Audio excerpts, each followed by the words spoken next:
V zápornej vete sa budeme venovať prvému a druhému typu rovnako ako to bolo v prítomných časoch. Prvý typ zápornej vety je ten, kedy v zátvorke máte slovičko not. Teda zátvorka vám sama káže, áno, doplň záporný tvar od slovesa, ktoré bude v past continuous. Ten druhý typ vety už bude taký, kde v zátvorke not nebude a to bude kontextuálny zápor. Ale k tomu sa dostaneme. Ako teda vytvorím zápornú vetu v past continuous? Najskôr dám podmet. My mom wasn't working this morning. Moja mama dnes ráno nepracovala. You can see she was sitting on a sofa.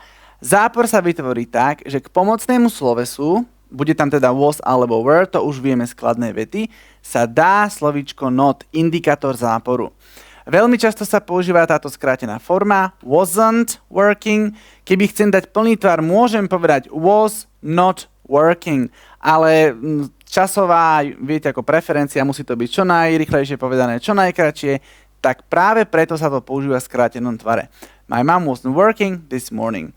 Ak mám plurál, the kids weren't playing football, they were playing volleyball. Teda decká nehrali futbal, ale hrali volejbal. Keď máme množné číslo, zápor, rovnaký princíp were plus not a hlavné sloveso. V skrátenom tvare weren't. The kids weren't playing football, they were playing volleyball. Keby chcem povedať were not, môžem, ale veľmi často aj my vám odporúčame používať práve skrátený tvar. Úloha pre vás, treba usporiadať slova. Barbara wasn't going to the party last night. Teda Barbara nešla na party minulú noc. Prvé miesto, samozrejme, treba tam dať podmet, potom ide zápor v past continuous, wasn't going, come to the party a kedy last night. Samozrejme, príslovky idú nakoniec, platí to, čo sme sa naučili v kladnej vete. Úloha pre vás, treba doplniť sloveso v správnom tvare. Jano wasn't working on Friday. Teda Jano nepracoval v piatok. Treba zápor, lebo je to v zátvorke priamo vyjadrené. Dám tam wasn't, pretože je to tretia osoba jednotného čísla. They weren't doing anything when I came to check them. Oni nič nerobili, keď som ich prišiel skontrolovať. Množné číslo, treba dať zápor, takže weren't a doing. Sloveso do je hlavné, potrebuje kontoku ing, aby sme vedeli, že hovoríme práve v past continuous. Keďže tu je anything, práve toto slovko by nám pomohlo, že vo vete musí byť zápor, aj keby nám to zátvorka neuvádza. A when I came to check them, čiže keď som ich prišiel skontrolovať, je už len dokončenie vety. My mom was having a shower when somebody came in. Moja mama sa sprchovala, keď niekto vošiel.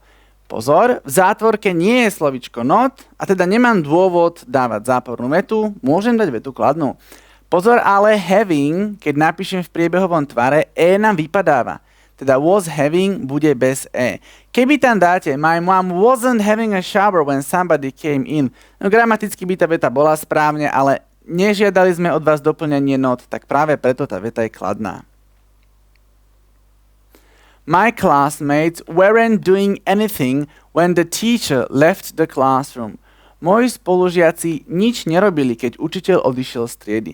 Pozor, množné číslo, zápor, preto tam bude weren't. Na hlavné sloveso dám koncovku ing, to je myslím jasné, len treba si dať vždy pozor na to, či viete správne určiť, aká je to osoba, lebo ak nesprávne určíte osobu, zle doplníte pomocné sloveso a budete mať chybu.